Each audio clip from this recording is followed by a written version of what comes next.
Hi guys, so Psalm 63 was one of my devotional readings this week in Bible in 1 Year, and Psalm 63 is one of my all-time favourite psalms. It's one of my go-to psalms. It's this passionate psalm of intimacy, and I see very few writers in the Old Testament write about their relationship with God with such passion and intimacy and understanding God's desire to fellowship with us in the same way as David does, in particular in this psalm.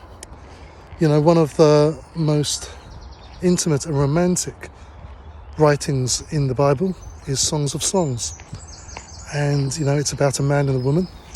It's also about Yahweh and Israel and God and his church. And you wonder where Solomon got this idea or this sense of relating to God this way. And you wonder whether he saw something in his father David, in the way his father related to God and expressed it and articulated it.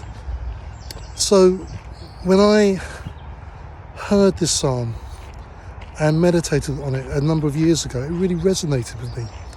Because growing up, I knew that God loved us, but my understanding of God's love was more of a dutiful love of a creator to his creation. And this psalm helped me articulate what the Holy Spirit was doing inside of my heart by softening it and speaking to me of God's desire to fellowship with me.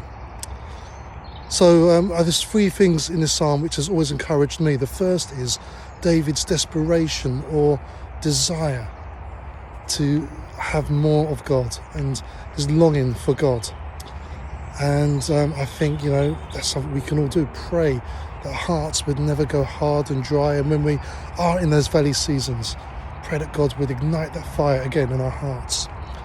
The second thing is David has obviously experienced something of God, which drives him on and motivates him on. And, there's no grandchildren in the kingdom.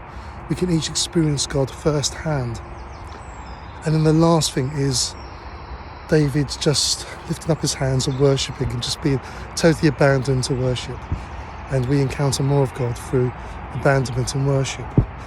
So I guess it's desire more of God. It's encounter more of God and be totally abandoned to God. Bye for now.